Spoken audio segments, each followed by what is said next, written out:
Hey everyone, it's Ace playing here. Looks like we've got the patch notes for Season 2. Looks like they just posted this. They haven't made any announcement as of the time of this recording. You can see here it says Title Update V2 Season 2, unless that is the actual name of Season 2, which would be hilarious, but also pretty bad. Alright, new weapon, Atrax. Look at this thing. This is it right here.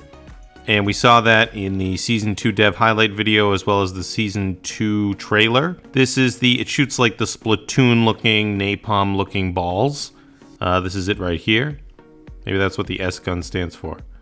Anyway, full auto rifle which shoots sticky explosive projectiles. The chemical projectiles from the Atrax will detonate instantly when hitting a contender. An environment surface, they will instead stick to it and detonate shortly after. So like a little explosive. Any enemy target caught within the area of effect of the explosion will suffer damage and a short slowdown effect. The Atrax is an efficient and versatile weapon, but it has a very limited magazine clip size, so watch your ammo count closely.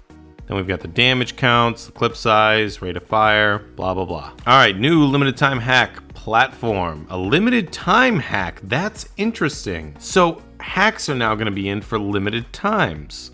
I mean, we saw this kind of with the magnet, but that was pulled because of an audio issue, I believe. So that's interesting. The platform hack will make its debut in Hyperscape a little later in the Season 2 as we introduce new limited time modes. It will allow to deploy a small... That's not even... Okay. It will allow to deploy a small platform near you to cross large streets of building...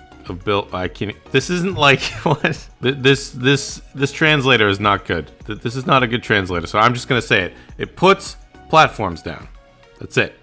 Okay, there's your cooldown, hit points. Check out the website, and you can try to decipher this. Hopefully they edit this and, make it more readable. The magnet hack returns. It's finally back.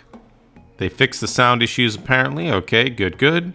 Cooldown, hit points, blah, blah, blah. Infinite Slide Event. The Infinite Slide Event is a new game event where the duration of all sliding movements become almost infinite, allowing you to slide for very long distance. While sliding, feel free to shoot all around you, 360 style. Challenge your squad mates to a slide off. That is gonna cause a lot of headaches, and I'm all for it. It sounds insane. I love it. And then, of course, we have Ranked. This is their version of the player ranking system. We can see here this was discussed in the developer video as well. Definitely watch that to get more info. You've got Bronze, Silver, Gold, Platinum, Diamond, and Champion. And a keynote here is that this system does not affect matchmaking. That's interesting. So no SBMM there. Okay. At the end of each Crown Rush squad match you play, you'll receive a medal based on 3 stats. Final match placement, total kills, and total damage. Okay, so you start the season unranked until you gather 10 medals. Then the system will kick in and your initial rank will be calculated and appear. So it's not a separate mode, essentially. It's after you reach those 10 medals in the regular squad matches. Okay. Your top 10 match medals in Crown Rush squad for the season, your average kills in the season, and your average match placement in the season. Interesting. Okay, that's interesting. Your rank will be displayed in your nameplate. You can continue to improve your rank. Yep, okay, by getting better medals, average kills, and placements. But for now, only Crown Rush squad matches will count towards player ranking. So the LTMs will not be affected here. And essentially, they're just saying it's a test, they're going to see how it works and what people say, and then they'll adjust. Like everything else. Daily gift. Every day you can now collect a free daily gift within the shop. Simply head to the marketplace portal located left in the Scape hub and select the daily gift tile in the shop tab. That's cool. So you get various rewards that could be the battle pass points, to unique cosmetic rewards. I think Apex did something like this at one point. I can't remember. That's cool though. Okay. 1 gift per day. Squad profiles and profile access. The player profile has been expanded to your current squad as well. You can now access the profiles and stats at any time directly from the social menu, where you're already able to manage your squad options, okay? And you can see the stats. Okay, that's cool. The challenge system had a bit of an overhaul here, making the challenges easier. Challenges recap. There is now a challenges recap on the HUD in both the Hyperscape hub and the lobby. That's good. That's good. So now you can access the full challenges menu anytime during the match. This is something I wish Apex would do with the weeklies. I wish you could see the weeklies during a match. You can pin challenges from the challenges menu to control which challenges you want to see in the HUD. That's cool. Okay, so you can focus on those challenges. Ooh, so the holograms are going to change. The ones that show grace. Now they're going to show the game's match leader, and they're going to have their own holograms, kind of like what Apex does with the banners. Very cool. And that is based on the match leader is the contender with the highest elimination count at any given time. Okay. And in the Hyperscape hub, the hosting contender's hologram will now be displayed. Okay. Auto sprint setting, fulfilling one of our most frequently community quality of life requests. Nice. Okay, so now auto sprint, you have that ability. Excellent. Setting is off by default, so if you want that on, you have to turn it on. Instant melee controller layout. For controller players, we've added a new control layout preset introducing instant melee action. Starts from the same configuration as the default layout with the addition of the direct melee button on right stick click R3. So this is based off the Xbox One or Xbox controller. Okay.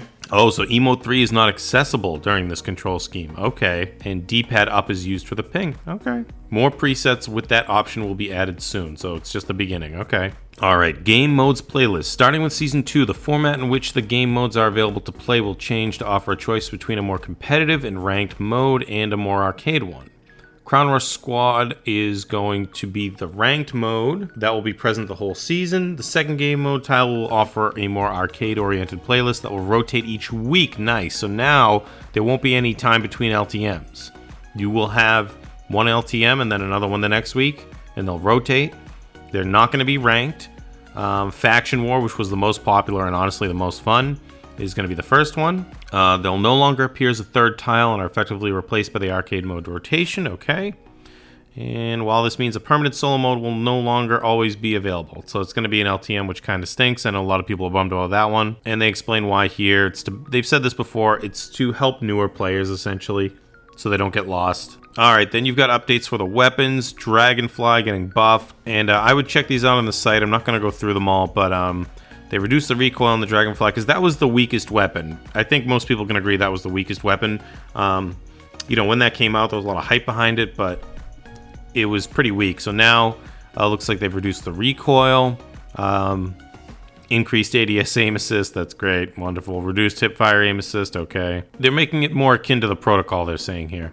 Then you've got the Harpy, Hexfire, Ripper, Riot 1. They're making changes to every gun, it seems like. Except I don't see anything about Salvo. All right, they're also changing, they're making some changes to the events, the in-game events. Cooldown Accelerator, they're decreasing from 50 seconds to 45. Oh, so the crates spawned in the event are permanent. They don't just disappear after the event is over for supply crate. That's interesting. They're making some aesthetic changes to the Crown Bearer readability. Faction War, they're making some improvements for... Oh, and the Red Skull, that's a big one. So the Red Skull indicator that appeared in the center of the screen, it's been lowered away from the recticile, so it's not as in your face, essentially. Setting changes, some bug fixes. Let's see if there's any big ones here. Not seeing any big ones. Maybe you can. Definitely check it out. I'll put a link in the description. Okay. All right. See if the title shows up. Let's see if there's a new trailer. I'm sure we're going to get it at some point today. Anyway, I'm sure I'll have a video on that. Definitely check it out. Make sure you subscribe, like, blah, blah, blah. Take it easy.